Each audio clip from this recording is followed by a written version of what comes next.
చూశాడు ఆ దేవుడే, నీ కొరకు చూశాడు ఆ దేవుడే. ప్రభునందు ప్రియమైన దేవుని పిల్లారా, మనిషిని బ్రతికిస్తున్నదేమిటి? అంశం పేరు మరొకసారి అండి. మనిషిని బ్రతికిస్తున్నది ఏమిటి? మనిషి అంటే ఎవరో తెలిస్తే మనిషిని బ్రతికిస్తున్నది ఏదో తెలుసుకోవచ్చు. మనిషి అనగానే ఈ సమాజంలో ఉన్నవారికి ఎలాంటి ఆలోచనలు ఉన్నాయంటే, మనిషి అనగానే 5 నుండి 6 అడుగుల ఎత్తు, 50 నుండి 100 కేజీల పైన బరువు కలిగి, 2 కాళ్ళు, 1 పొట్ట, 2 చేతులు, తల, ముఖం, 2 కండ్లు, 2 చెవులు, 1 ముక్కు, ఆ ముక్కుకి 2 రంధ్రాలు, నోరు, అందులో పళ్ళు 32 పళ్ళు, నాలుకను కలిగి ఉన్నవారే మనిషి అంటున్నారు.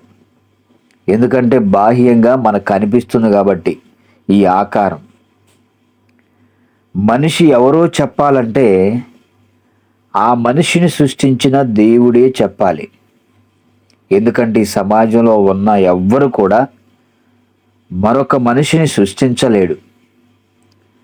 మనిషిని తల్లి గర్భంలో నిర్మాణం చేసేది దేవుడే కాబట్టి, దేవుడే సృష్టికర్త కాబట్టి, ఆ సృష్టికర్తను మనం అడిగితే మన గురించి కరెక్ట్గా సమాచారాన్ని ఇవ్వగలరు.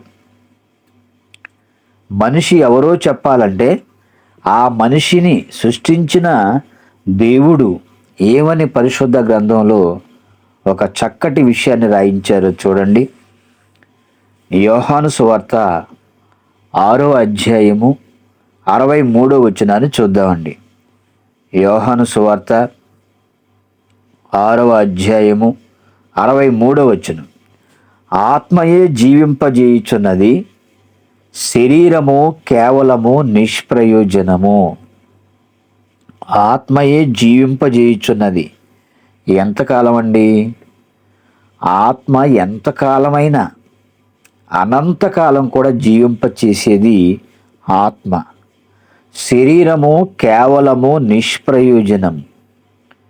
ఈ శరీరం అండి, తల్లి గర్భం నుంచి భూమి మీదకు వచ్చిన దినాన్ని మనం ప్రారంభ దినంగా లెక్కించుకుంటే, అంటే తండ్రిలో నుంచి తల్లిలోకి వచ్చి 9 లేక 10 నెలలు ఉన్నాం. అది ఆ పుట్టినరోజు ఎప్పుడో మనకు తెలియదు. కానీ తల్లి గర్భం నుంచి భూమి మీదకు వచ్చేటువంటి ఆ డెలివరీ డేట్ని మనం పుట్టినరోజుగా భావించుకుంటే, ఆ దినం మొదలుకొని మన బ్రతుకు దినములు, బ్రతుకు సంవత్సరములు ఎన్నో మనకు తెలియదండి. అయితే ఈ జీవిత కాలంలో శరీరం కేవలం నిష్ప్రయోజనమైనది. ఎంతకాలం మనం బ్రతుకుతామో, ఈ క్షణాన ఈ లోకాన్ని విడిచిపెట్టి వెళ్ళవలసిన అవసరం ఉంటుందో ఎవ్వరికి కూడా తెలియదండి. అలాంటప్పుడు శరీరం కేవలం నిష్ప్రయోజనం అంటే అది మనకు ఎందుకు కూడా పనికిరానిది. ఎప్పుడండి? ఈ శరీరంలో ఆత్మ ఉన్నంత కాలమే శరీరానికి విలువ ఉంటుంది. ఈ శరీరంతో మనం ఏ పనైనా చేయగలం, తినగలము, ఆడగలము, ఆలోచించగలము, సంతోషపడగలము. ఏవైనా సరే మనం చెయ్యాలి అంటే ఈ శరీరంలో ఆత్మ ఉన్నంత కాలమే మనం ఏదైనా చేయగలమండి. అదే ఆత్మ దేవుడిచ్చినటువంటి ఆ మహాశక్తి ఈ శరీరాన్ని విడిచిపెట్టి వెళ్ళిపోతే మనం ఏమీ చేయడానికి అవకాశం లేదు. అప్పుడు ఈ శరీరాన్ని ఎవ్వరు కూడా ఉంచుకోరండి. అందుకనే శరీరము కేవలము నిష్ప్రయోజనమైనది అంటున్నాడు. మనిషి అంటే శరీరం ఆత్మల కలయిక. ఆత్మ శరీరంలో ఉన్నంతసేపు మనిషి అని పిలుస్తారు, శరీరంతో ఉన్నాడు అని పిలుస్తారండి. ఆత్మ ఎప్పుడైతే శరీరాన్ని విడిచిపెట్టిందో ఆ క్షణమే మనకున్న పేరు మారిపోతుందండి. ఎందుకంటే అప్పటి వరకు మనిషి అని పిలిచారు, శరీరంతో ఉన్నాడు అని పిలుస్తారు. ఈ ఆత్మ ఎప్పుడైతే శరీరాన్ని విడిచిపెట్టి వెళ్ళిపోయిన మరుక్షణం మనల్ని శవం అని పిలుస్తారండి. డెడ్ బాడీగా, పార్థివ దేహంగా మనల్ని పిలుస్తారు. అంటే క్షణంలో అన్నీ మారిపోతున్నాయి. అంటే ఆత్మ శరీరంలో ఉన్నంతసేపే మనిషికి విలువండి, శరీరానికి విలువండి. మరి ఆత్మ ఎప్పుడైతే శరీరాన్ని విడిచిపెట్టిపోయిందో ఆ క్షణంలో అన్నీ కూడా మారిపోతున్నాయి. అలాంటప్పుడు ఎందుకు మనకు పగలు, ద్వేషాలు, పంతాలు, పట్టింపులు? నేను పలానా వాళ్ళతో మాట్లాడనండి, పలానా వాళ్ళకి మాకు పడదండి, వాళ్ళకి మాకు మాటలు లేవండి, వాళ్ళకి మేము వందనాలు చెప్పమండి అని క్షణకాలంలో శరీరాన్ని విడిచిపెట్టే వెళ్ళిపోయే ఆత్మ వెళ్ళిపోతే ఈ శరీరం కేవలం నిష్ప్రయోజనమైనది. దాని గురించి మనిషి ఎన్నో రకరకాల పంతాలు, పట్టింపులు కలిగి ఈ సమాజంలో బ్రతుకుతూ ఉన్నారండి. మనిషి అంటే శరీరం, ఆత్మ అని మనకు తెలిసిపోయిందండి. మరి ఈ మనిషిని బ్రతికిస్తున్నది ఏమిటి? మనిషి అంటే శరీరం, ఆత్మ అని మనకు అర్థం అవుతుంది. ఈ మనిషిని బ్రతికిస్తున్నది ఏమిటి? మన శరీరంలో కొన్ని ముఖ్యమైన అవయవాలు ఉన్నాయి. గుండె, ఊపిరితిత్తులు, మెదడు, రక్తం, ఇవన్నీ ఇంకా మరికొన్ని అవయవాలు ఉన్నాయండి. ఇవన్నీ నిరంతరం పని చేయటం ద్వారా మనిషి బ్రతుకుతూ ఉన్నాడు. మనుషులకున్న ఆలోచన అండి, ఒక మనిషి బ్రతకాలి అంటే ఆ మనిషి శరీరంలో ముఖ్యమైన అవయవాలు ఉండాలి, ఆ అవయవాలు నిరంతరం కూడా పని చేస్తూనే ఉండాలి, అలా పని చేస్తూ ఉంటేనే మనిషి బ్రతుకుతాడు అని ఆలోచన అండి. ఇక మరికొంతమందిని మనం ప్రశ్నిస్తే, గాలి ఉంటే మనిషి బ్రతుకుతాడండి, నీరు ఉండాలి, ఆహారం, గాలి, నీరు, ఆహారం మనిషిని బ్రతికిస్తుంది అని మరొకరు మాట్లాడుతూ ఉంటారు. ఇంకా మరికొంతమందిని మనం ప్రశ్నిస్తే, నన్ను మందు బతికిస్తుంది అంటాడండి. చూడండి, మందు బాబులు ఈనాడు ప్రపంచవ్యాప్తంగా రేపటి దినాన క్రిస్మస్ జరుపుకుంటారండి. ఈ క్రిస్మస్ తర్వాత రోజు మనకి పేపర్లో కూడా కొన్ని వేల కోట్ల రూపాయల మద్యం అమ్ముడుపోయింది అని మనకి పేపర్లో న్యూస్ అనేది రావటం మనం చూస్తూ ఉంటాం. అంటే ప్రపంచవ్యాప్తంగా క్రిస్మస్ పేరట కొన్ని కోట్ల రూపాయల వ్యాపారం జరుగుతుంది అని చాలామందికి తెలియదండి. ఏ సిటీల్లో చూసినా, ఏ పట్టణాల్లో చూసినా, ఏ మారుమూల గ్రామాల్లో చూసినా, ఎక్కడ చూసినా వ్యాపారం పేరిట ఎన్నో కొనుగోలు చేస్తూనే ఉంటారు. ఏమండి, మనల్ని, మన వీక్నెస్ని ఆసరాగా చేసుకొని వాళ్ళు కూడా ప్రతి దానికి కూడా రేట్లు పెంచేస్తారండి. మనం ఏంటి అంటే ఆ ఒక్కరోజు సంతోషంగా ఉండటం కోసం తప్పకుండా వాళ్ళు ఎంతైనా సరే మనకు అవసరం, మన సంతోషానికి అవసరం కాబట్టి ఎంతైనా సరే మనం హెచ్చించి కొనుగోలు చేస్తామండి. మందు నన్ను బ్రతికిస్తుంది అంటాడు. చాలామంది చూడండి, ఉదయం లేవగానే ముఖం కడగడానికి ముందుగా కూడా మందు తాగే బ్రష్ చేస్తారండి చాలామంది. ఎందుకంటే మందు తాగకపోతే వాడికి సరిగ్గా నిద్ర పట్టదు, వాడి బాడీలో ఉన్నటువంటి ఏ అవయవం కూడా సరిగ్గా పని చేయదండి. చాలామంది ఉదయం లేచిన దగ్గర నుంచి రాత్రి పడుకునేంత వరకు గ్యాప్ లేకుండా తాగేవాళ్ళు ఉంటారు. వాళ్ళ ఆయుష్కాలం కూడా తగ్గిపోతుంది, కాళ్ళు సచ్చొచ్చి పడిపోతున్నారు. కొంతమంది లోపల ఉన్నటువంటి అవయవాలన్నీ కూడా పని చేయటం లేదండి. కానీ మందు మర్చిపోతాడంటే మరిచిపోయే పరిస్థితి మాత్రం కనిపించడం లేదు.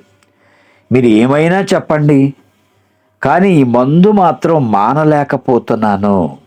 ఏమంటే నువ్వు ఏదైతే మానలేకపోతున్నావో తరువాత తాగటానికి మనమంటూ ఉంటేనే కదండి తాగేది. ఆ తర్వాత అవయవాలన్నీ పడిపోయిన తర్వాత మంచానికి పరిమితం అయిపోయి, ఏమండి, ఇక ఆ మందుతోనే మన జీవితం వెళ్ళబుచ్చుకుంటే కుటుంబానికి మనం దూరం అవ్వాల్సిన అవసరం ఎంతైనా ఉంది అని మనం చెప్పుకోవచ్చండి. అంటే కొంతమంది నేను మందు లేకపోతే బ్రతకలేను, చూశారండి ఎలా అలవాటైపోయాడు, ఆ బాడీని ఎలా తయారు చేసుకున్నాడండి. మందే నాకు సర్వస్వం, నా కుటుంబంలో భార్య, పిల్లలు, తల్లిదండ్రులు, రక్త సంబంధికులు ఎవరూ అవసరం లేదు, నేను మందుకు బానిస అయిపోయాను, మందే నన్ను బ్రతికిస్తుంది. ఇక మరొకరిని అడిగితేనండి సిగరెట్లు అండి. ఏమంటే కొంతమంది పెట్లు కాలుస్తూ ఉంటారు. ఏమంటే జానడ పొడుగున్నటువంటి సిగరెట్లు సీక్రెట్గా కాల్చేవారిని కూడా మనం చూస్తూ ఉన్నామండి. ఏమంటే ఇదేమన్నా ఆరోగ్యం అంటారా? మందు ఏమన్నా మనకి ఒక టానిక్ లాగా పనిచేస్తూ మంచి ఆరోగ్యాన్ని ఇస్తుందా? సిగరెట్లు ఏమన్నా మనకి మంచి ఆరోగ్యాన్ని ఇస్తున్నాయా? సిగరెట్లు లేకపోతే నేను ఉండలేనండి, రోజు కనీసం ఒక పెట్టైనా నేను వెలిగించాలి. ఏమండి, వెలిగించాలి, ఆ పొగంతా లోపలికి వెళ్ళాలి, ఆ ఊపిరితిత్తులకి బాగా పట్టివేయాలి, తర్వాత నేను హాస్పిటల్ పాలవ్వాలి. ఏమండి, చూసారా, డబ్బులు ఇచ్చి జబ్బులు కొనుక్కుంటున్నారు. మనం ఎంతైనా చెప్పండి, కొంతమంది వింటారు కానీ వాటిని ఏమాత్రం కూడా లెక్క చేయరండి. వినడానికి మాత్రమే పరిమితం అయిపోతారు. విన్న తర్వాత నిజమే కదా, నిజమే కదా అనుకుంటారు. ఇక విన్ని ఇక మళ్ళీ ఇక ఈ ఆన్లైన్ క్లాసు ముగించబడిన తర్వాత ఇక వాటి గురించి ఆలోచించరండి. మళ్ళీ సిగరెట్లు చూస్తే సిగరెట్ కావాలి, మందు చూస్తే మందు కావాలండి. ఈరోజు చుట్ట, బీడీ, సిగరెట్ ఇవి లేకుండా ఏమంటే కొంతమందికి పనులే జరగటం లేదండి. వాళ్ళు ఏ పని చేయాలన్నా ఇవి వెలిగించాల్సిందే, వెలిగిస్తేనే వాళ్ళకు కొన్ని పనులు జరుగుతాయండి, లేకపోతే కొన్ని పనులు కట్. ఏమండి, ఇకపోతే ఖైనీలు, గుట్కాలు, గంజాయి, ఏమండి ఇవన్నీ కూడా వాళ్ళను బతికిస్తుంది. ఎందుకంటే వాళ్ళంతా కూడా ఎడిట్ అయిపోయారు, బానిసలుగా మారిపోయారు. అవి లేకపోతే అసలు మేము ఉండలేమని ఈరోజు గుట్కాలు నమిలేవాళ్ళు, ఖైనీలు నమిలేవాళ్ళు, గంజాయి ఏమంటే తాగేవారు మనం చూస్తేనండి చిన్న వయసులోనే వారి మరణాలను మనం చూస్తూ ఉన్నాం. ఇక కొంతమందిని నన్ను డబ్బు బతికిస్తుందండి, నేను ₹1,00,00,000 సంపాదించాలి, కోటీశ్వరుని కావాలని ఆ ఆశ, డబ్బు సంపాదించాలనేటువంటి కోరిక నన్ను బ్రతికిస్తుందని మరొకడు మాట్లాడుతూ ఉంటాడండి. కొంతమంది అండి రోగాలు వచ్చి మంచాన పడిన తర్వాత ఈ మందులే నన్ను బతికిస్తున్నాయండి, ఈ మందులు లేకపోతే ఎప్పుడూ నా పని అయిపోయేదని వాళ్ళు మాట్లాడుతూ ఉంటారండి. కొంతమందిని ఆశలు, కోరికలు, చివరికి పగ కూడా మనిషిని బ్రతికిస్తుందండి. పగ, ఏమండి చాలామంది చూడండి, వాళ్ళు పలానా రోజు నాకు అలా చేశారు, నాకు అన్యాయం చేశారు, నా దగ్గర ఉన్నది లాగేసుకున్నారు, నన్ను అవమానించారు, ఏమండి నన్ను నిందించారు, దూషించారు కాబట్టి వాళ్ళ మీద పగ పెంచుకుంటారండి. ఆ పగ ఎప్పుడు నేను ప్రతీకారంగా తీర్చుకోవాలి అన్నట్లుగా ఆ పగ కోసం, ఆ ప్రతీకారం కోసం మనసులో పెట్టుకొని ఎదురు చూసే వాళ్ళను కూడా మనం చూస్తూనే ఉంటామండి. అంటే మనిషిని గాలి, నీరు, ఆహారం బ్రతికిస్తుంది, మందు, సిగరెట్లు, ఖైనీలు, గుట్కాలు, గంజాయి, డబ్బు, మందులు, ఆశలు, కోరికలు, చివరికి పగ కూడా మనిషిని బ్రతికిస్తూనే ఉంది. ఇంకా ఎన్నో విషయాల్లో నేను బ్రతుకుతున్నానండి అని మాట్లాడతారు. ఇంకొంతమంది నా పిల్లల కోసం బ్రతుకుతున్నానండి, నా భర్త కోసం అండి, నా భార్య కోసం అండి, ఏమండి ఇవన్నీ మాట్లాడుతున్నారు కానీ నీకు భర్తనిచ్చింది, భార్యనిచ్చింది, తల్లిదండ్రులనిచ్చింది, పిల్లలనిచ్చింది, ఆస్తిపాస్తులు ఇచ్చింది, డబ్బు ఇచ్చింది, ఏమంటే ఇవన్నీ ఇచ్చిన దేవుని కోసం బ్రతుకుతున్నాను అని ఏ ఒక్కరి నోట కూడా మనకి వినిపించదండి. సమాజాన్ని ప్రశ్నిస్తే నన్ను బ్రతికిస్తున్నది ఇవని వాళ్ళు మాట్లాడుతున్నారు, నన్ను బ్రతికించేది దేవుడు అని ఎంతమంది మాట్లాడగలుగుతున్నారు చెప్పండి? ఇవన్నీ కూడా శరీరాన్ని బ్రతికించేవి. మరి ఆత్మ సంగతి ఏంటి చెప్పండి? ఆత్మను బ్రతికించేది ఏది? శరీరాన్ని బ్రతికిస్తున్నవని ఈ అన్ని విషయాల్లో వాళ్ళు మాట్లాడుతున్నారు. మరి మనకి శరీరం లోపల ఆత్మ ఉంది కదండి, మరి ఆత్మను బ్రతికించేది ఏంటి, ఆత్మకు ఆహారం ఏంటి అని ఇంకా మనం ఆలోచన చేస్తేనండి, ఒకప్పుడు మనకు వాక్యం తెలియనప్పుడు, మారు మనసు పొందనప్పుడు, బాప్తిస్మం తీసుకొనక ముందు, రక్షణలోనికి రాకముందు మనమంతా ఎలా ఉన్నామని దేవుణ్ణి మనం అడిగితే చాలా చక్కటి విషయాన్ని మనందరికీ తెలియచేస్తున్నారు. చూడండి, రోమాపత్రిక 3వ అధ్యాయం 23వ వచనం చూద్దామండి. రోమాపత్రిక 3వ అధ్యాయము 23వ వచనం. ఏ భేదమును లేదు, అందరూ పాపము చేసి దేవుడు అనుగ్రహించు మహిమను పొందలేకపోతున్నారు.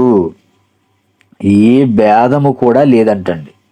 స్త్రీ అని పురుషుడని భేదము లేదు, ఉన్నవాడు లేనివాడని భేదము లేదు, నల్లవాడు తెల్లవాడని భేదం లేదండి. కులము, మతము, నాయకుడు, అధికారి, ఉద్యోగి, మంత్రి, నా దేశం, నీ దేశం, నీ ఊరు, నా ఊరు, నా వాళ్ళు, నీ వాళ్ళు అని ఏ భేదము కూడా లేదంటండి.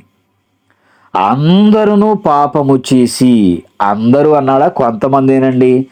అందరూ పాపము చేసి దేవుడు అనుగ్రహించు మహిమను పొందలేకపోతున్నారు. మనందరి కొరకు దేవుడు పరలోకాన్ని ఏర్పాటు చేస్తే మాకు పరలోకం వద్దు, ఈ పాపాలు చేయటంలోనే మాకు సుఖం ఉంది, ఈ పాపాలు చేయటంలోనే మాకు సంతోషం ఉంది, ఈ పాపాలు చేయటంలోనే మరొక ఆనందం ఉంది అనుకున్నట్లుగండి అందరూ పాపము చేసి దేవుడు అనుగ్రహించు మహిమను పొందలేకపోతున్నారు అంటున్నాడు. యోహాను గారు రాసిన మొదటి పత్రిక 1వ అధ్యాయము 8వ వచనం చూడండి. యోహాను గారు రాసిన మొదటి పత్రిక 1వ అధ్యాయము 8వ వచనం. మనము పాపము లేని వారమని చెప్పుకుని ఎడల మనలను మనమే మోసపుచ్చుకుందుము, మరియు మనలో సత్యముండదు. ఏమండి, మనము పాపము లేని వారమని, నాలో పాపం ఏమీ లేదని మనం చెప్పగలమండి. అది భూమి మీద వన్ అండ్ ఓన్లీ యేసుక్రీస్తు వారికి తప్ప ఎవ్వరికి కూడా అలా చెప్పడానికి సాధ్యపడదండి. ఎందుకంటే మనం అంతా కూడా పాపంతో బ్రతుకుతున్న వారమే. ప్రతిరోజండి మనం చూపుల్లో పాపం చేస్తున్నాం, ఆలోచనలో పాపం చేస్తున్నాం, చేతల్లో పాపం చేస్తున్నాం, క్రియల్లో పాపం చేస్తున్నాం, ఏమండి మాటల్లో పాపం చేస్తున్నాం. ఎన్నో విషయాల్లో మనం పాపం చేస్తూనే ఉన్నామండి. మనము పాపము లేని వారమని చెప్పుకొని ఎడల మనలను మనమే మోసపుచ్చుకుందామండి. ఎదుటివారిని మనం మోసం చేయట్లా, మనం పాపం చేస్తూ మనల్ని మనమే మోసపుచ్చుకుందాము, మరియు మనలో సత్యం అనేది ఉండదు. ఏమండి, సత్యవాక్యానికి మనం ఏమండి స్తంభాలుగా ఉండటానికి సంఘంలో మరి జాయిన్ అయ్యామండి. అలాంటప్పుడు మనం పాపము చేస్తూ ఉంటే ఇంకా మనలో సత్యం అనేది ఏముంటుంది చెప్పండి? మనల్ని ఎవరు నమ్మగలరు చెప్పండి? ఏమంటే మనం దేవుని సన్నిధికి వెళుతున్నప్పుడు మనల్ని చూసి ఎదుటివారు మన గురించి సాక్ష్యం గొప్పగా చెప్పుకునేలా ఉండాలి. అప్పుడు మనలో సత్యం ఉంది కాబట్టి మన గురించి వాళ్ళు గొప్పగా చెప్పుకోగలుగుతున్నారు. కానీ మనం మరి దేవుని సన్నిధికి వెళ్తున్నారంటే పలానా వాళ్ళు బయలుదేరారండి, భక్తులండి, వీళ్ళు బైబుల్ పట్టుకొని వెళ్తారు, దేవుని సన్నిధిలో 2 గంటలు కూర్చుంటారు, మరలా వచ్చిన తర్వాత వాళ్ళ నోటి నుంచి వచ్చేటువంటి మాటలు మనం వినలేమండి అని మన గురించి చెప్పుకుంటున్నారంటే మన సాక్ష్యం సంఘంలోనే బాగోలేదు, సమాజంలో కూడా, కుటుంబంలో కూడా బాగోలేదు అనండి. కాబట్టి ఎంత సత్యవాక్యాన్ని తెలుసుకున్న మనం ఎదుటివారికి మాదిరిగా ఉండవలసింది పోయి ఏమండి మనల్ని మనమే మోసపుచ్చుకుంటూ మనలో సత్యవాక్యం ఉన్నప్పటికి కూడా పాపము చేసేవారుగానే మనం ఉన్నామండి. 10వ వచనం కూడా మనం చూస్తే, మనము పాపము లేనివారమని చెప్పుకుని ఎడల ఆయనను అబద్ధికునిగా చేయువారమగుదుము, మరియు ఆయన వాక్యము మనలో ఉండదు. ఏమండి, ఆ వాక్యమే కదండి, ఆ వాక్యాన్ని విన్న తర్వాతే కదా మనం దేవుని దగ్గరికి వచ్చింది. కాబట్టి ఇంకా మనం అలా నాలో ఏ పాపము లేదని చెప్పుకుంటేనండి దేవుణ్ణి మనం అబద్ధికునిగా చేస్తున్నామంట, ఆయన వాక్యము కూడా మనలో ఉండదు అని మాట్లాడుతూ ఉన్నారు. కాబట్టి యేసుక్రీస్తు వారు నాలో పాపం ఉన్నదని మీలో ఎవరు స్థాపించగలడని క్రీస్తు ప్రభు వారు ప్రశ్నించారండి. కానీ మనం ఆ ప్రశ్న వేయాలంటే అసలు మనకు ధైర్యం కూడా చాలదండి. ఎందుకంటే మనం అంతా కూడా పాపంలోనే బ్రతుకుతూనే ఉన్నామండి. ఈ పాపంలో బ్రతుకుతున్న మనం, నాలో పాపం ఉందని మీలో ఎవరు రూపించగలరంటేనండి, ఊర్లో ఉన్నవాళ్ళు మొత్తం కూడా మన దగ్గరకు వచ్చి, మనకు తెలిసిన వాళ్ళందరూ కూడా వచ్చి, నువ్వు ఫలానా చేసావు కదా, ఫలానా చేసావు కదా, ఫలానా చేసావు కదా అని దేవునిలోకి రాకముందున్న చేసినటువంటి తప్పులన్నీ కూడా ఎత్తి చూపుతూ ఉంటారండి. ఏమంటే దేవునిలోకి వచ్చిన తర్వాత కూడా అవే చేస్తే, దేవునిలో బ్రతుకుతున్నప్పుడు కూడా ఇవి చేసావని మన గురించి అందరూ కూడా సాక్ష్యం చెప్పేవారు ఉంటారు. అంటే మన సాక్ష్యం బాగోలేదండి. పాప శరీరంలో ఉన్న ఆత్మ మాత్రం బాధపడుతుందండి మనం పాపం చేస్తూ ఉంటే. మరి ఆత్మ అనంతకాలం శిక్షను అనుభవించాలి. మరొక మాట చూద్దాం, చూడండి ఇంకా ఏమని మాట్లాడుతున్నారు. ప్రసంగి గ్రంథము 7వ అధ్యాయము 20వ వచనం చూద్దామండి. ప్రసంగి గ్రంథము 7వ అధ్యాయము 20వ వచనం. పాపము చేయక మేలు చేయుచుండు నీతిమంతుడు భూమి మీద ఒక్కడైనను లేడు. ఏమండి, పాపము చేయక, పుణ్యం చేసే వాళ్ళ గురించి కాదండి, పాపము చేయక మేలు చేయుచుండు నీతిమంతుడు అసలు భూమి మీద ఒక్కడు కూడా లేడంటండి. అందరూ పాపము చేసేవారు. ఏమండి, ఎదుటి వారికి మేలు చేయకపోయినా పర్వాలేదు, కానీ కీడు మాత్రం మనం చేయకూడదండి. ఎదుటి వారిని అర్థం చేసుకోబోయినా పర్వాలేదు, కానీ అపార్థం చేసుకొని దూషించకూడదు, నిందించకూడదు, అవమానించకూడదండి. ఏ విషయంలోనైనా మనం వాస్తవాలు తెలుసుకొని మనం మాట్లాడాలి. ఇక్కడ పాపము చేయక మేలు చేయుచుండు నీతిమంతుడు భూమి మీద ఒక్కడైనను లేడు. అంటే అందరూ కూడా పాపము చేసి దేవుడు అనుగ్రహించు మహిమను పొందలేకపోతున్నారని మనం మాట్లాడుకున్నాం. అలాగే ఇక్కడ పాపము చేయకుండా అసలు భూమి మీద మేలు చేసేవారు ఎవరు కూడా లేరు. ఎందుకంటే మేలు ఎరిగి కూడా చేయకపోవటం కూడా పాపమేనండి. కాబట్టి ఇంకా ఏమని మాట్లాడుతున్నారో చూడండి. సామెతల గ్రంథం 20వ అధ్యాయము 9వ వచనం. సామెతల గ్రంథము 20వ అధ్యాయము 9వ వచనం. నా హృదయమును శుద్ధపరచుకొని ఉన్నాను, పాపము పోగొట్టుకొని పవిత్రుడనైతినని చెప్పుకొనదగిన వాడెవడు అంటున్నాడండి. నేను పవిత్రుడనయ్యానని అనుకొనదగిన వాడు ఎవడు అని మరి భక్తుడు మాట్లాడుతూ ఉన్నారు. నా హృదయమును శుద్ధపరచుకొని ఉన్నాను, పాపము పోగొట్టుకొని పవిత్రుడిగా నేనున్నానని చెప్పుకునేవారు ఎవరన్నా ఉన్నారంటేనండి, ఎంతమంది ఉన్నారు చెప్పండి. ఏమంటే చాలా తక్కువ మంది మనకు కనిపిస్తూ ఉంటారు. అంటే అలా అనుకునేవారు సమాజంలో చాలా తక్కువ మంది ఉంటారండి. మరి బాప్తిసం ద్వారా మన అందరి పాపాలని కడుక్కొని మరలా మనం పాపాలు చేసేవారుగానే ఉన్నామండి. మరి ఇంతవరకు బాప్తిస్వానికి ముందు మన అందరి జీవితాల్లో పాపంలో ఉన్నాయని మనం తెలుసుకున్నామండి. మనకు వాక్యం తెలియనప్పుడు, వాక్యం ఎవరు కూడా మనకి చక్కగా తెలియచేయనప్పుడు అండి, మనం అంతా కూడా పాపంలో బ్రతికిన వారమే. అలా వాక్యాన్ని తెలుసుకున్న తర్వాత మరి మనం దేవునిలోకి వచ్చిన తర్వాత కూడా మరలా పాపంలో మనం బ్రతికితేనండి దేవుడు కూడా క్షమించడు. పాపంలో ఉన్న మనల్ని బ్రతికిస్తున్నది ఏమిటో చూద్దామండి. పాపంలో ఉన్న మనల్ని బ్రతికిస్తున్నది ఏమిటో చూద్దాం. ఇంతవరకు బాప్తిస్మానికి ముందు మన జీవితాలు ఎలా ఉన్నాయో మనం చూసాం. ఇక పాపంలో ఉన్న మనల్ని బ్రతికిస్తున్నది ఏమిటో చూద్దామండి.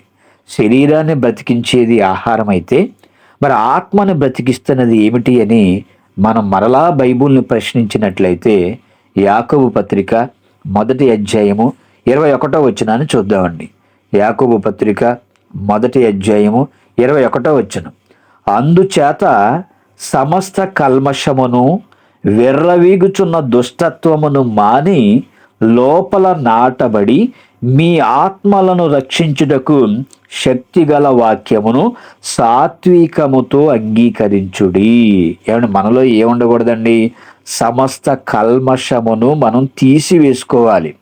ఏమంటే కల్మషాన్ని పెట్టుకొని దేవుని సన్నిధికి వచ్చి మనం ప్రార్థన చేస్తే దేవుడు ఏమంటున్నాడండి, నీలో ఉన్నటువంటి చెత్త, ఆ కల్మషాన్ని తీసివేసుకొని నువ్వు చక్కగా ప్రార్థన చేస్తే నీ ప్రార్థన నేను వింటాను.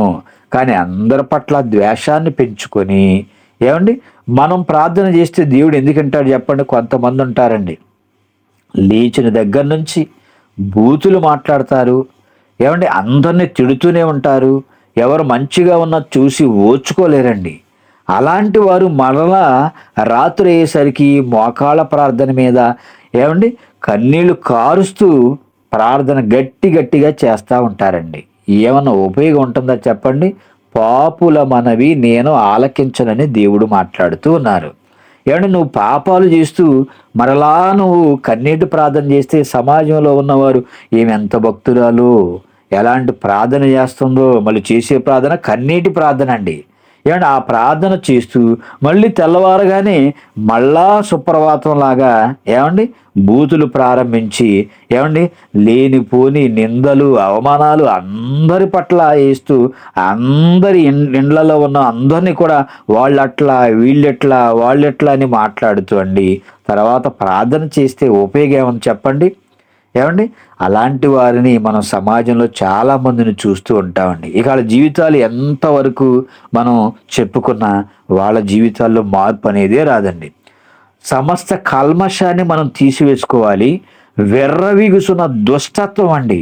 ఏమండి అందరిలో కూడా నాకేంటి, ఏమండి నెలకి నేను 50,000 రూపాయలు సంపాదిస్తున్నాను, 30,000 రూపాయలు సంపాదిస్తున్నాను, తాత ముత్తాతలు సంపాదించిన ఆస్తిపాస్తులు నాకున్నాయి, ఇంకా నేను దేవుని దగ్గరికి వెళ్ళాల్సిన అవసరం ఏముంది ఏమండి అనుకొని విర్రవిగుచున్న దుష్టత్వాన్ని కూడా మానివేసి ఏమండి చాలామందిలో నుండి నేను గొప్ప భక్తుడిని అన్నట్లుగా ఫీల్ అయిపోతారండి. నీ భక్తి దేవుడు మెచ్చాలి మొట్టమొదటిగా, తర్వాత చుట్టుపక్కల ఉన్న మనుషులు కూడా మెచ్చాలండి.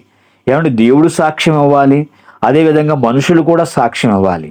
అలా కాకుండా నాకు నేనే భక్తుడిని, నాకు నేనే భక్తురాలని అని మనం అనుకుంటేనండి ఉపయోగం లేదండి.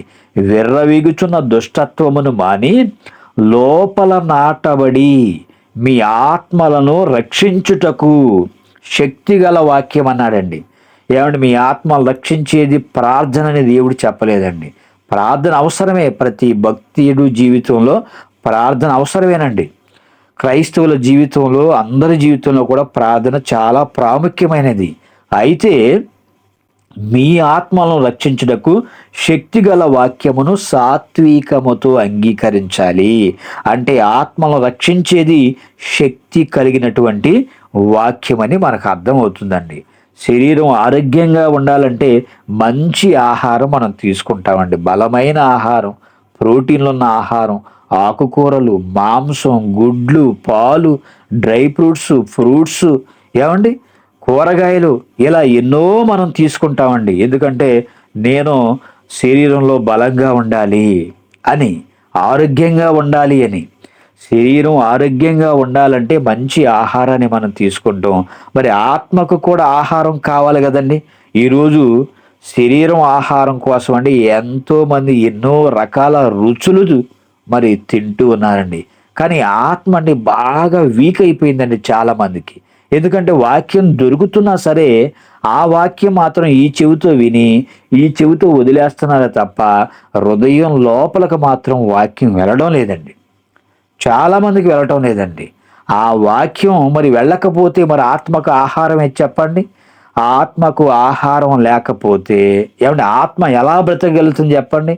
ఆత్మకు కావలసిన ఆహారం, ఆత్మలను రక్షించుటకు ఏం కావాలండి? శక్తిగల వాక్యము కావాలి. శక్తిగల వాక్యాన్ని మనం పంపిస్తున్నా అది ఈ చెవి నుంచి విని ఈ చెవితో విడిచిపెడుతున్నారే తప్ప ఆ వాక్యము అనేక మందిలో ఫలాలను ఇచ్చేలా మనకు కనిపించడం లేదండి. ఆత్మకు ఆహారం శక్తిగల వాక్యం. ఏమండి ఆ వాక్యం గురించి, ఆ వాక్యాన్ని కలిగినటువంటి ఒక గొప్ప భక్తుడు, మహారాజు, ఏమండి రాజుగారికి అవసరం అయినప్పుడు ఏమండి మనం నిరుపేదలుగా మధ్య ఏమండి కుటుంబీకులుగా మనం బ్రతుకుతున్నప్పుడు అండి మనకు వాక్యం అవసరం లేదంటారా? ఆనాడు రాజులు సైతం కూడా ఉన్నవాడు, ధనవంతుడు, లేనివాడు, పేదవాడు అందరూ ఆ రోజు వాక్యాన్ని అంగీకరించారండి. వాళ్ళ గురించి మనం బైబిల్లో వాళ్ళ చరిత్రలు మనం చదువుకుంటున్నాం. ఎంతోమంది విశ్వాసులు, భక్తులు, ప్రవక్తలు, రాజులు ఏమండి అనేక మంది వాక్యాన్ని అంగీకరించారండి. మరి వాళ్ళతో పోల్చుకుంటే మనం ఏ పాటి వారం చెప్పండి? మనకు కనీసం 3 పూట్ల తినటానికి కూడా కొంతమందికి మరి ఈరోజు ఆహారం లేదండి. అలాంటి మనకు వాక్యం, శక్తిగల వాక్యం అందుతున్న ఎందుకు వాక్యాన్ని విడిచిపెడుతున్నారంటే ఈ లోకంలో ఇంకా ఏదో సాధించాలి, ఏదో సంపాదించాలి, ఏదో అనుభవించాలి అనేటువంటి ఆలోచనతోనండి చాలామంది వాక్యాన్ని విని విడిచిపెడుతున్నారండి. కాబట్టి భక్తుని మాటల్లో మనం చూద్దాం. చూడండి, కీర్తన గ్రంథము 119వ అధ్యాయము 25వ వచనం చూద్దామండి. కీర్తన గ్రంథము 119వ అధ్యాయము 25వ వచనం. నా ప్రాణము మంటిని హత్తుకొనుచున్నది, నీ వాక్యము చేత నన్ను బ్రతికింపుమని దావీదు గారి మాటల్లో మనకు అర్థమవుతుందండి. నా ప్రాణము మంటిని హత్తుకొనుచున్నది, నీ వాక్యము చేత నన్ను బ్రతికింపుము. ఏమంటే రాజే నీ వాక్యము చేత నన్ను బ్రతికింపమని దేవునికి ప్రార్థన చేస్తుంటే, దేవునికి మొరపెడుతుంటే మనం ఏమంటున్నామండి?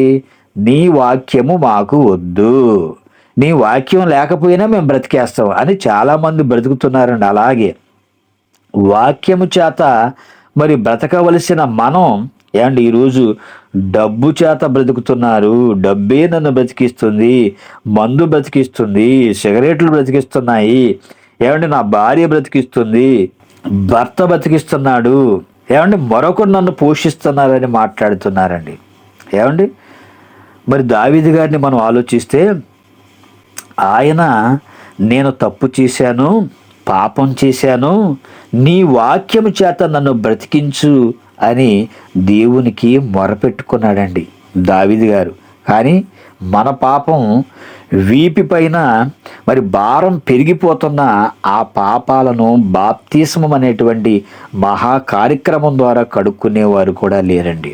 ఇంకా ఏమంటున్నారో చూడండి భక్తుడైన దావీదు గారు. కీర్తన గ్రంథము 119వ అధ్యాయము 50వ వచనం చూద్దామండి.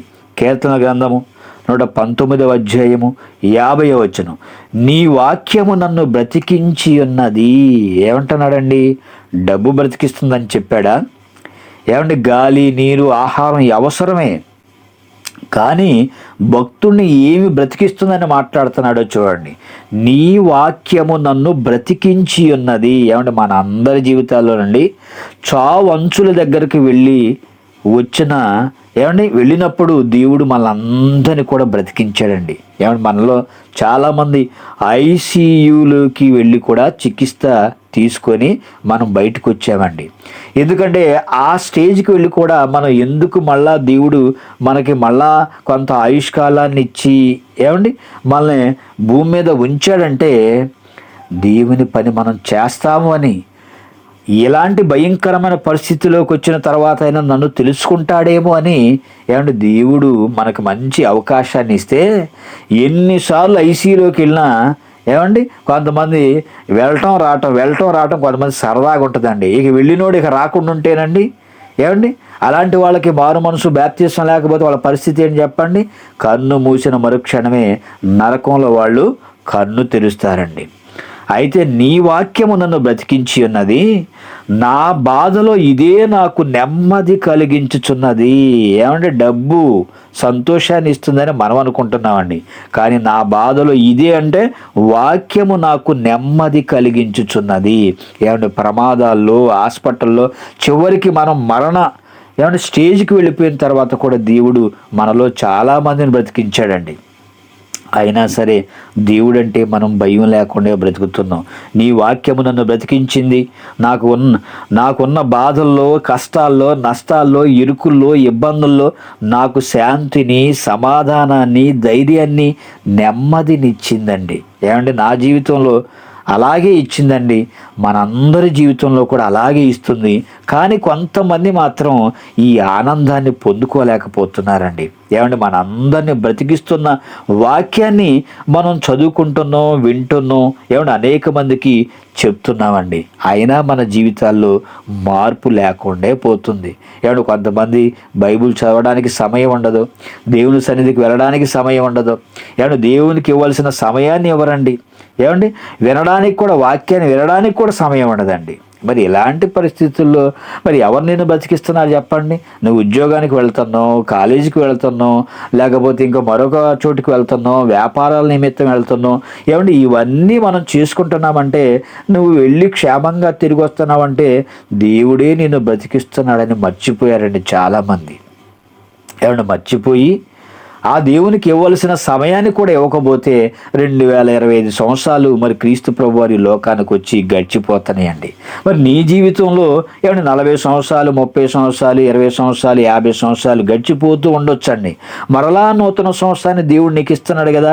ఇకనైనా ఈ 25లోనైనా నా బ్రతుకు మార్చుకొని నూతనంగా 2026లోకైనా నేను చక్కగా మరి అడుగు పెట్టాలనేటువంటి ఆలోచన చాలా మందిలో ఉండటం లేదండి.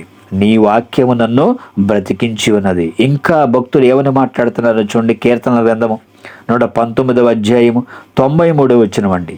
కీర్తన గ్రంథము 119వ అధ్యాయము 93వ వచనం. నీ ఉపదేశము వలన నీవు నన్ను బ్రతికించితివి, నేనెన్నడను వాటిని మరువను. ఉపదేశం అంటే ఏమంటే సేవకులు చెప్పే మాటలన్నీ కూడా మేము ఉపదేశించినట్లే కదండి మీకు వాక్యాన్ని ఏమంటే మీకు తెలియజేస్తున్నాం కదా. అలాగే దేవుడు కూడా దావీదు గారికి తెలియచేశాడు, నీ ఉపదేశం వలన నీవు నన్ను బ్రతికించితివి. అంటే దేవుని మాట మనిషిని బ్రతికిస్తుందండి. ఏమండి నీవు నన్ను బ్రతికించితివి, నేనెన్నడను వాటిని మరువను. కానీ మనం మాత్రం మర్చిపోతామండి దేవుడు మనకు చేస్తున్న మేలులు. ఏమండి మనకి ఎన్ని మేలులు చేసినా మనం మర్చిపోతూనే ఉంటామండి. కానీ భక్తుడు నేను ఎన్నటికీ కూడా మర్చిపోనని మాట్లాడుతూ ఉన్నారు. నీ వాక్యము నన్ను బ్రతికించింది కాబట్టి నేను ఎన్నడూ వాటిని మర్చిపోను అంటున్నాడు. మనమైతే మర్చిపోయి వాక్యాన్ని బోధించే బోధకులను కూడా దూషిస్తామండి, నిందిస్తాం, అవమానిస్తామండి. ఏమండి మరి మనం ఏం క్రైస్తవులని చెప్పండి? మనం ఏమి క్రైస్తవురాలని చెప్పండి? క్రైస్తవుడైనందుకు బాధను అనుభవించాలని దేవుడు మనకు తెలియచేశారండి. కానీ క్రైస్తవులే ఈనాడు సమాజంలో దూషించుకుంటున్నటువంటి వారిగా మనం చూస్తూ ఉన్నాం. కీర్తనల గ్రంథము 143వ అధ్యాయము 11వ వచనం చూడండి. కీర్తనల గ్రంథము 143వ అధ్యాయము 11వ వచనం. యెహోవా నీ నామమును బట్టి నన్ను బ్రతికింపుము, నీ నీతిని బట్టి నా ప్రాణమును శ్రమలో నుండి తప్పింపుము. ఏమన్నా దావీదు గారికి ఎన్నో శ్రమలండి. ఆయన జీవితంలో శ్రమలు వస్తేనే దేవునికి మొరపెట్టుకున్నాడు. మరి మన జీవితంలో కూడా ఎన్నో ఇరుకులు, ఇబ్బందులు, శ్రమలు, నిందలు, అవమానాలు ఇవన్నీ మనకు కూడా ఎదురవుతుంటేనండి మనల్ని రక్షించగలిగింది దేవుని మాటేనండి, దేవుని వాక్యమేనండి. మన నీతి మనల్ని రక్షిస్తుంది అని మనం దేవునిలో ఉన్నతంగా బ్రతకాలి. సమాజంలో నీతిగా బ్రతకాలంటే ఎన్ని విషయాలను మనం త్యాగం చేయాలో చూడండి. ఈరోజు క్రైస్తవులుగా మారిన ప్రతి ఒక్కరు కూడండి వారి పాత జీవితాన్ని సమాధి చేసి మరి ఎన్నో విషయాలను వాళ్ళు త్యాగం చేసండి చక్కగా క్రైస్తవులుగా వాళ్ళు పిలువబడుతూ దేవునిలో బ్రతుకుతున్నారండి. ఏమంటే క్రైస్తవుడు అయ్యారు అంటేనండి వాళ్ళు సాదాసీదా వ్యక్తులు కాదండి. క్రైస్తవులు సమాజానికి జ్ఞానాన్ని తెలియచేసేటువంటి గొప్ప శక్తులండి. ఏమంటే ఎన్ని విషయాలండి, అబద్ధాలు, దొంగతనాలు, మోసాలు, వ్యభిచారం, ఏమండి ఇంకా ఎన్నో కుంభకోణాలు, వీటన్నిటినీ కూడా వాళ్ళు మరిచిపోయి వాటిని విడిచిపెట్టి వాటిని అసహించుకొని ఏమండి వాటన్నిటిని కూడా వదిలేసి వాళ్ళు వాక్యం విని మారు మనసు పొంది బాప్తిసం తీసుకొని క్రైస్తవులుగా పిలువబడుతున్నారంటే క్రైస్తవుడు అంటేనే ఏమండి త్యాగశీలి అని మనం చెప్పుకోవచ్చండి. ఎన్నో విషయాలను ఈరోజు చాలామంది ఇవేమీ కూడా త్యాగం చేయలేక విడిచిపెట్టలేక ఇంకా మేము ఇదే జీవితాన్ని కలిగి బ్రతుకుతామని చాలామంది అనుకుంటున్నారండి. ఏమండి ఎన్నో విషయాల్లో త్యాగం చేసేవాడే క్రైస్తవులండి. మనల్ని మనం కాపాడుకోవాలి, సేవలో కూడా మంచి పేరు తెచ్చుకోవాలండి. ఎందుకంటే పలానా సేవకుడు అంటే సేవకుని గురించి గొప్ప సాక్ష్యం మనకు ఉండాలండి. పలానా విశ్వాసిగా సంఘ సభ్యుడిగా మనం బ్రతుకుతున్నామంటే మనకు మంచి పేరు తెచ్చుకునేలా మనం ఉండాలండి. ఆత్మలను మనం రక్షించాలి సేవకులుగా.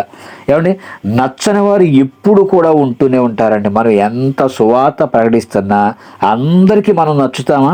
ఏమంటే క్రీస్తు ప్రభు వారే అనేక ప్రాంతాలకి కాలినడకన సముద్ర ప్రయాణాలు చేసి ఏమంటే ఎంతోమందికి సువార్త ప్రకటించారండి. అందరూ క్రీస్తు ప్రభు ప్రభువాన్ని మరి మెచ్చుకున్నారా? ఏమండి, ఏ యూదుల మధ్యలో అయితే క్రీస్తు ప్రభు వారు పుట్టారో ఆ యూదులే చివరికి మరి సొంత వాళ్ళే క్రీస్తు వారిని సిలువుకు అప్పగించారండి. అలాగే సేవకులండి ఎంత సేవ చేసినా ఏమండి వాళ్ళని మెచ్చుకునేవారు ఉంటారు, మరి విమర్శించేవారు కూడా ఉంటారు. వాళ్ళు ఎప్పుడు విమర్శించేవారు ఉంటారని మనం మరి దేవుని సేవ చేయకోకుండా ముందుకు వెళ్ళిపోకుండా ఉండగలమా? ఏమండి, మన పని మనమేనండి, మన పని మనం చేసుకుంటూ వెళ్ళిపోతూనే ఉండాలి. మనం ఎంత మంచి చేసినా మేలు చేసినా ఏమంటే క్రైస్తవులను సేవకులను సమాజం ఎప్పుడు కూడా నిందిస్తూనే దూషిస్తూనే ఉంటుందండి. ఎందుకంటే మనకి అలాంటి మాటలు కూడా దేవుడు ఏం చెప్పాడండి, అవన్నీ కూడా మన మీద పడటం మనకి ధన్యత అని చెప్పాడు. నిందలు అవమానాలు ఏమంటే ఇవన్నీ భరించటం కూడా ఎవరి నిమిత్తం అండి? సమాజంలో ఉన్నవారి నిమిత్తం కాదు, నా నిమిత్తం, అంటే క్రీస్తు ప్రభువారి నిమిత్తము. ఏమంటే మనం నిందించబడినా హింసించబడినా దూషించబడినా ఏమంటే ఎన్నో చెడ్డ మాటలు మన పట్ల వాళ్ళు పలికినా సరే అది మనకి ధన్యత అని చెప్పారండి. అలా ఎంతోమంది ఈరోజు క్రైస్తవుల్ని దూషించే వారిని కూడా మనం చూస్తూనే ఉన్నాం. కీర్తన గ్రంథము 119వ అధ్యాయము 88వ వచనం చూడండి. కీర్తన గ్రంథము 119వ అధ్యాయము 88వ వచనం, నీవు నియమించిన శాసనము నేను అనుసరించున్నట్లు నీ కృపచేత నన్ను బ్రతికింపుము. నీవు నియమించిన శాసనం అంటే దేవుని మాట అండి. నేను అనుసరించున్నట్లు నీ కృపచేత నన్ను బ్రతికించమని భక్తుడు ప్రార్థన చేస్తూ ఉన్నాడండి.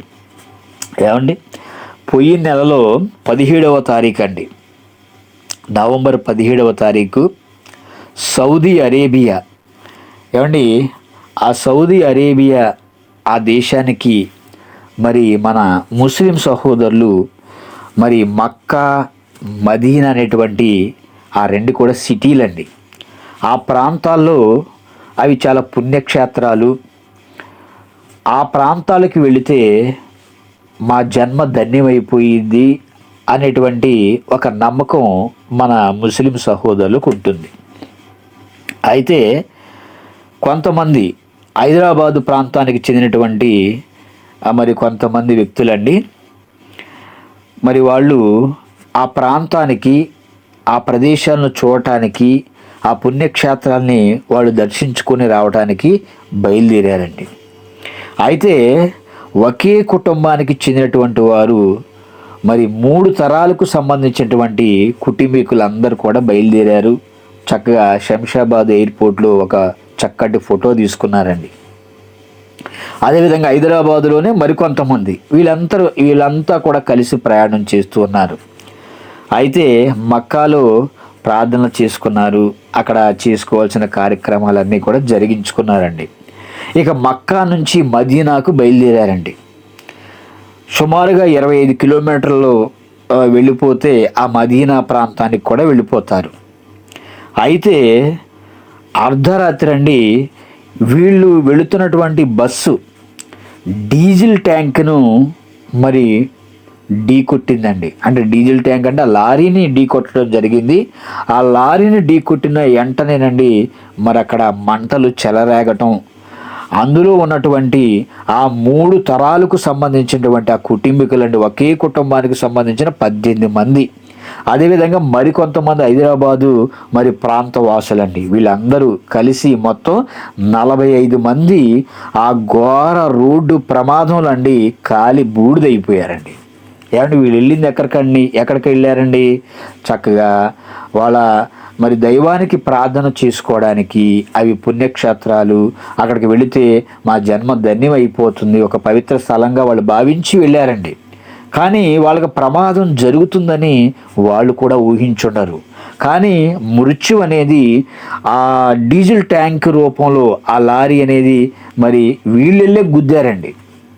అంటే బస్సు మీద వీళ్ళు వెళుతూనే ఆ ట్యాంకర్ని ఢీ కొట్టినప్పుడు అక్కడ మరి ఫైర్ అయిపోవటం, ఆ 45 మంది కూడా మరణించడం జరిగింది. ఏమంటే ఎందుకు ఈ మాట చెప్పానంటే, నీవు నియమించిన శాసనము నేను అనుసరించినట్లు నీ కృపచేత నన్ను బ్రతికించు. అంటే దేవుని కృప మనల్ని బ్రతికిస్తుందండి. ఏమండి, కర్నూలు జిల్లాలో బైక్ ప్రమాదం, 19 మంది సజీవ దహనం అయిపోయారు, మనకు తెలుసు అండి. రంగారెడ్డి జిల్లాలో కూడా కంకర లారీ ఢీకొట్టినప్పుడు అక్కడ కూడా 20 మంది చనిపోయారండి. అంటే దేవుని కృప మనల్ని బ్రతికిస్తుందంటే మనం ఇంట్లో నుంచి బయటికి వెళ్తున్నాం, మరలా మనం పనులు ముగించుకొని లోపలికి వస్తున్నామంటే ఆయన కృప మన అందరికీ తోడుగా ఉంది కాబట్టి మనం బ్రతకగలుగుతున్నామండి. మరి దేవుని వాక్యము ఎంతోమంది విశ్వాసులను, భక్తులను, ప్రవక్తలను, రాజులను, నాయకులను, అధికారులను, రోగంతో ఉన్నవారిని, ఆపదల్లో ఉన్నవారిని, పాపంలో ఉన్నవారిని కూడా బ్రతికిస్తుంది. ఏం బ్రతికిస్తుందండి? దేవుని వాక్యం మనల్ని బ్రతికిస్తుంది. ఆయన కృప మనకు తోడుగా ఉంటే. ఏమంటే వాక్యం బ్రతికిస్తుందని తెలుసుకున్న మనం ఇంకా మారు మనసు పొంది బాప్తీసం తీసుకొని రక్షణలోకి వచ్చి నూతన జీవితాన్ని మనం ప్రారంభించాలండి. ప్రారంభించి కూడా చాలామంది మరలా లోకంలో పడిపోతున్నారు. మళ్ళీ లోకంలో పడిపోతే మన పరిస్థితి ఎలా ఉంటుందో కొన్ని మాటలు చూసి మనం ముగించుకుందామండి. మన పరిస్థితి ఎలా ఉంటుందో. ఏమంటే బాప్తిస్మానికి ముందు మనం అంతా కూడా పాపంలో బ్రతికిన వారము. పాపంలో ఉన్న మనల్ని బ్రతికించింది దేవుని వాక్యం. ఇక బాప్తిసం తీసుకొని దేవునిలో బ్రతుకుతున్నప్పుడు మరలా లోకంలో పడిపోతే పరిస్థితి ఎలా ఉంటుందో చూసి మనం ముగించుకుందామండి. వాక్యం మనల్ని బ్రతికిస్తున్నప్పుడు మరలా పాపంలో జీవిస్తే మన అంతం ఎలా ఉంటుందో చూద్దాం. హెబ్రీయులకు రాసిన పత్రిక 6వ అధ్యాయము 4 నుంచి 6 వచనాల వరకు చూద్దామండి. హెబ్రీయులకు రాసిన పత్రిక 6వ అధ్యాయము 4 నుంచి 6 వరకు. ఒక్కసారి వెలిగింపబడి పరలోక సంబంధమైన వరమును రుచి చూసి పరిశుద్ధాత్మలో పాలివారై దేవుని దివ్యవాక్యమును రాబో యుగ సంబంధమైన శక్తుల ప్రభావమును అనుభవించిన తరువాత తప్పిపోయిన వారు తమ విషయములో దేవుని కుమార్ని మరలా సిలువ వేయిచు బాహటముగా ఆయనను అవమానపరుచుచున్నారు గనుక మారు మనసు పొందినట్లు అట్టి వారిని మరలా నూతన పరచుట అసాధ్యమని దేవుడు మనకు తెలియచేస్తూ ఉన్నారండి. ఏమంటే ఒకసారి వెలిగింపబడంటే బాప్తీసం ద్వారా వెలిగింపబడి పరలోక సంబంధమైన వరాన్ని మనం రుచి చూసామండి. మనం మాత్రం రేపటి దినాన ఎన్నో రకరకాల రుచులు చూస్తామండి, కానీ పరలోక సంబంధమైన వరాన్ని మనం రుచి చూచి కూడా మరలా పరిశుద్ధాత్మలో పాలివారై కూడా దేవుని దివ్యవాక్యమును రాబో యుగ సంబంధమైన శక్తుల ప్రభావమును మనం అనుభవించిన తర్వాత తప్పిపోతేనండి. ఏమంటే దేవునిలోకి వచ్చి కూడా మనం తప్పిపోతే, ఏమంటే లోకంలో ఉన్నవారేమో క్రీస్తు ప్రభువారిని ప్రతిరోజు సిలువేస్తున్నారు. బాప్తిసం తీసుకుని లోకంలో పడిపోతున్న ప్రతి ఒక్కరు కూడా అండి మరలా దేవుని కుమార్ని సిలువ వేయిచు బాహటముగా ఆయనను అవమానపరుస్తున్నారు. కాబట్టి ఇక మారు మనసు పొందినట్లు అట్టి వారిని మరలా మనం నూతన పరచడం అసాధ్యమని దేవుడు చెప్తున్నాడండి. ఏమండి, చాలామంది బాప్తిసం తీసుకుంటున్నారు, కొద్ది కాలం భక్తిగా బతుకుతున్నారు, మరలా లోకంలో పడిపోతున్నారండి. యెహెజ్కేలు గ్రంథము 18వ అధ్యాయము 24 నుంచి 26 వరకు చూద్దాం. చూడండి, యెహెజ్కేలు గ్రంథము 18వ అధ్యాయము 24 నుంచి. అయితే నీతిపరుడు, ఏమండి మనం నీతిమంతులుగా తీర్చబడ్డామన్నమాట. అయితే నీతిపరుడు తన నీతిని విడిచి పాపము చేసి దుష్టులు చేయు హేయ క్రియలన్నిటి ప్రకారము జరిగించిన ఎడల అతడు బ్రతుకునా.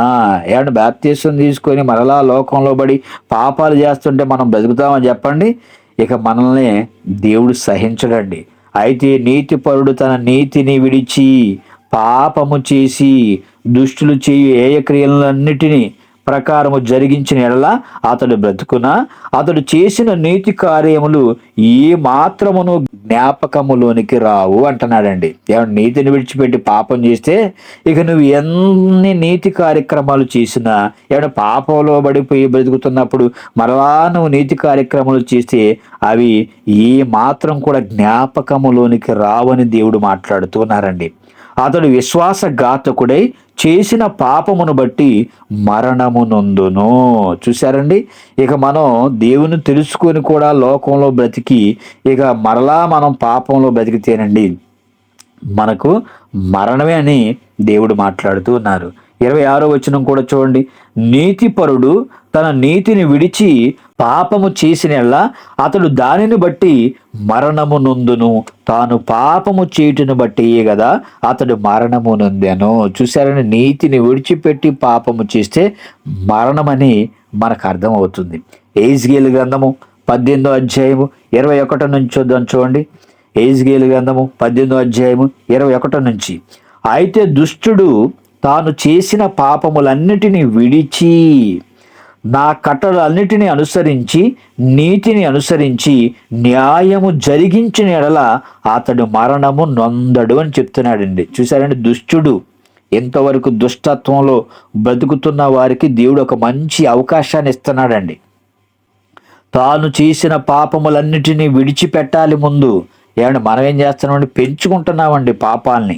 నా కట్టడలన్నిటిని అనుసరించి నీతిని అనుసరించి న్యాయము జరిగించిన ఎడల అతడు మరణము నొందడని దేవుడు చెప్తున్నాడు.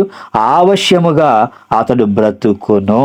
ఏమంటే దేవుడు మనల్ని బ్రతికిస్తాను రండిరా నా దగ్గర కంటే, మేము రామ్ ప్రభువా, ఈ లోకంలోనే మాకు సంతోషం ఉంది, మేము ఈ లోకంలో బ్రతికి చచ్చిపోయి నరకంలో కూడా అనంతకాలం మేము బ్రతుకుతాము అన్నట్లుగా మనం బ్రతుకుతున్నామండి. ఏమండి, అతడు చేసిన అపరాధములలో ఒకటియు జ్ఞాపకములోకి రాదు. ఇప్పుడు వరకు దుష్టత్వంలో బ్రతుకుతున్న నీకు దేవుడు మంచి అవకాశాన్ని ఇస్తున్నాడు. ఈ అవకాశం 2025లో నీకు దొరికింది, 2026లోకి వెళ్ళిన తర్వాత నీకు దొరుకుతుందో లేదో. కాబట్టి ఇంకనైనా సిద్ధపడకపోతే దేవుడు కూడా మనల్ని రక్షించలేడండి. అతడు చేసిన అపరాధములలో ఒకటియు జ్ఞాపకములోనికి రాదు. ఇంతవరకు నువ్వు చేసావా? చేసినా సరే నువ్వు దేవుని సన్నిధికి వచ్చి ప్రభువా నేను పాపిని, నన్ను క్షమించమంటే ఆయన తప్పకుండా నీకు సహాయం చేసేవాడిగా ఉన్నారు. అతని నీతిని బట్టి అతడు బ్రతుకును. దుష్టులు మరణము నొందుట చేత నాకేమాత్రమైన సంతోషము కలుగునా? వారు తమ ప్రవర్తనను దిద్దుకొని బ్రతుకుటయే నాకు సంతోషము. ఇదే ప్రభువగు యెహోవా వాక్కు. ఎంత మంచి అవకాశాన్ని దేవుడు ఇస్తున్నాడో చూడండి. ఈరోజేమో బట్టల షాపులకు వెళ్తేనండి, ఏమండి, ఆఫర్స్ పెట్టి వాళ్ళు సేల్స్ చేసుకోవడానికి, స్టాక్ అంతా సేల్స్ చేసుకోవడానికి, ఏమండి, ఒక శారీ కొంటే మరొక శారీ ఫ్రీ అన్నట్లుగా, ఏమండి, వాళ్ళు చక్కగా ఆఫర్స్ ఇస్తున్నారండి. కానీ దేవుడు కూడా ఎంత మంచి ఆఫర్ ఇచ్చాడో చూడండి. నీ బ్రతుకును మార్చుకోవడానికి దేవుడు మంచి అవకాశాన్ని ఇస్తున్నాడు. ఏమని ఇస్తున్నాడండి? తమ ప్రవర్తనను దిద్దుకొని బ్రతుకుటయే నాకు సంతోషమని దేవుడు మాట్లాడుతున్నారు. మనమేమో మన సంతోషాన్ని చూసుకుంటున్నాం. దేవుని సంతోషాన్ని, దేవునికున్న సంతోషాన్ని తీర్చేటువంటి దేవుని పిల్లలుగా నీవు నేను మనం బ్రతుకుతున్నావా అంటే మన అందరికంటేనండి ముందు చనిపోయిన ధనవంతుడి పరిస్థితి ఎలా ఉందో చూడండి. లూకా సువార్త 16వ అధ్యాయము 23 నుంచి 31 వరకు మీరు రాసుకోండి. లూకా సువార్త 16వ అధ్యాయము 23 నుంచి 31 వరకు. అప్పుడు అతడు పాతాళములో బాధపడుచు కన్నులెత్తి దూరము నుండి అబ్రహామును అతని రొమ్మున ఆనుకొని ఉన్న లాజర్ను చూసి, తండ్రి అయిన అబ్రహామా, నా యందు కనికరపడి తన వేలి కొనను నీళ్ళలో ముంచి నా నాలుకను చల్లార్చుటకు లాజర్ను పంపము, నేను ఈ అగ్ని జ్వాలలో యాతన పడుచున్నానని కేకలు వేస్తూ చెప్పాడండి. ఆ మిగతా వచనాలు మీరు చదువుకోండి. అంటే ధనవంతుడు మరణించాడు, లాజర్ గారు మరణించారండి. లాజర్ ఏమో పరదేశకు వెళ్ళిపోయాడు, ధనవంతుడు నరకంలో ఉండి మాట్లాడుతూ ఉన్నాడు. తండ్రివైన అబ్రహామా, నాయందు కనికరం. ఏమండి, చనిపోయిన తర్వాత నరకానికి వెళ్ళిపోయిన తర్వాత ఎవరండి నీ మీద జాలిపడేది? తన వేలి కొనను, అంటే లాజర్ గారి వేలి కొనను నీళ్ళలో ముంచి, అక్కడ నీళ్ళు కూడా ఉండవండి, ఏదో ఉపమానాలంకారంగా చెప్పబడిందండి. నీళ్లను ముంచి నా నాలుకను చల్లార్చుటకు, ఏమండి, కొనతో గోరి కొనకు అసలు నీరు ఏమొస్తాయి చెప్పండి? అలాంటి బాధ అనుభవిస్తూ ఆ ఒక్క చుక్క కాదు, ఆ తేమ తగిలినా సరే నేను చల్లార్చుకుంటానని అన్నట్లుగా ఆయన మాట్లాడుతున్నాడండి. నా నాలుకను చల్లార్చుటకు లాజర్ను పంపము, నేను ఈ అగ్ని జ్వాలలో యాతన పడుచున్నానని మామూలుగా కాదండి, కేకలు వేస్తూ మాట్లాడుతున్నారు. మరి నీ జీవితంలో, నా జీవితంలో మరి ఎన్ని సంవత్సరాలు దేవుడు ఇస్తున్నాడు చెప్పండి? ఇన్ని సంవత్సరాలు ఇస్తున్నా సరే ధనవంతుడు జీవితం నీ ముందు కనిపిస్తున్నా నీ బ్రతుకుల్లో ఇంకా మార్పు రాకపోతే ఎవరేం చేయగలరు చెప్పండి? ఏమండి, శరీరాన్ని బ్రతికించేది ఈ లోక సంబంధమైన ఆహారం అయితే ఆత్మను బ్రతికించేది వాక్యం అండి. మనిషి రొట్టె వలన మాత్రమే కాదు కానీ దేవుని నోట నుండి వచ్చు ప్రతి మాట వలన కూడా జీవిస్తాడని మనకు తెలుసండి. మనకు తెలిసినా సరే మన జీవితాల్లో మార్పు రావటం లేదు. చివరిగా ఒక మాట చూసి ముగించుకుందామండి. మత్తయి సువార్త 10వ అధ్యాయము 28వ వచనం. మత్తయి సువార్త 10వ అధ్యాయము 28వ వచనం. మరియు ఆత్మను చంపనేరక దేహమునే చంపు వారికి భయపడకుడు గాని ఆత్మను దేహమును కూడా నరకములు నశింపజేయగలవానికి మిక్కిలి భయపడుడి. ఏమండి, ఎవరికి ఉందండి భయం? దేవుడే లేడంటున్నాడండి కొంతమంది. ఏమండి, ఆత్మను చంపనేరక దేహాన్ని చంపేవారికి మీరు భయపడకండి, ఆత్మను కూడా దేహాన్ని కూడా నరకంలో నశింపజేయగలగాన మరి దేవుడు ఉన్నాడు, ఆయనకు మీరు మిక్కిలి భయపడాలి. కాబట్టి ప్రియమైన దేవుని పిల్లారా, వాక్యం తెలియనప్పుడు, మారు మనసు పొందనప్పుడు, బాప్తీసం తీసుకోక ముందు, రక్షణలోనికి రాకముందు మనమంతా కూడా పాపంలో ఉన్నవారము. పాపంలో ఉన్న మనందరినీ బ్రతికించింది దేవుని వాక్యము. వాక్యం మనం బ్రతికించిన తరువాత మరలా పాపంలో పడిపోతే శిక్ష అనంతకాలం అండి. మనిషిని బ్రతికిస్తుంది ఏం చెప్పండి? వాక్యం అని ఒక్క మాటలో చెప్పేయొచ్చండి ప్రసంగాన్ని. మనిషిని బ్రతికిస్తున్నది వాక్యం అని చెప్పొచ్చు. ఏమండి, బాప్తిస్మానికి ముందు ఎలా ఉన్నా బాప్తిస్మం తర్వాత అండి ఏమండి మనం పాపానికి చాలా దూరంగా ఉండాలి. వాక్యము నిన్ను బ్రతికించినప్పుడు మరలా పాపంలో పడిపోతే శిక్ష అనంతకాలం ఉంటుంది. కాబట్టి ఆ అనంతకాలం శిక్షను తప్పించడానికే ఈ ప్రసంగాలండి. కాబట్టి ఈ మాటలు విన్న వారంతా కూడా ఆలోచించి మరొక నూతన సంవత్సరంలోకి మీరు వెళ్ళక ముందే మీ పరిస్థితి ఏమిటో, ఎలాంటి పరిస్థితిలో ఉన్నారో, నాలో దేవుడు ఇన్ని మాటలు విన్నా కూడా దేవుని వాక్యం నాలో ఫలించడం లేదంటే నేను దేన్ని ప్రేమిస్తున్నాను? ఏమండి, ఇల్లు దేవుణ్ణి ప్రేమించిన వాళ్ళు తప్పండి దేవుని దగ్గరికి వచ్చేవాళ్ళు. దేవుణ్ణి ప్రేమించకపోతే ఎవ్వరు కూడా దేవుని దగ్గరికి రాలేరండి. ఎందుకంటే దేవుడు మనల్ని ఆకర్షించుకోవాలి. దేవుడు ఆకర్షిస్తేనే మనం దేవుని దగ్గరికి వెళ్తున్నాం. కానీ ఇన్ని మాటలు తెలియజేసినా ఇంకా చాలా మందిలో ఆకర్షణ లేదండి. కాబట్టి దేవుణ్ణి ఎవరైతే ఎక్కువగా ప్రేమిస్తారో వాళ్ళు మాత్రమే దేవుని దగ్గరికి రాగలరు. కాబట్టి మనిషిని బ్రతికిస్తుంది ఏం చెప్పండి? వాక్యము బ్రతికిస్తుంది. కాబట్టి ఆ వాక్యాన్ని ఎంతమంది దూరం చేసుకొని నశించి నరకానికి వెళ్ళిపోతున్నారో మనం చూస్తూనే ఉన్నాం. నీ జీవితం, నా జీవితం, మనందరి జీవితం వాక్యానికి మరి దూరంగా మనం వెళ్లకుండా ఆ వాక్యం మన హృదయంలో ఉంచుకొని వాక్య ప్రకారం బ్రతుకుతూ అనేక మందిని బ్రతికించాలని కోరుకుంటూ ఈయన మాటలు ముగిస్తున్నాను. తలలు వంచండి, ప్రార్థన చేసుకుందాం.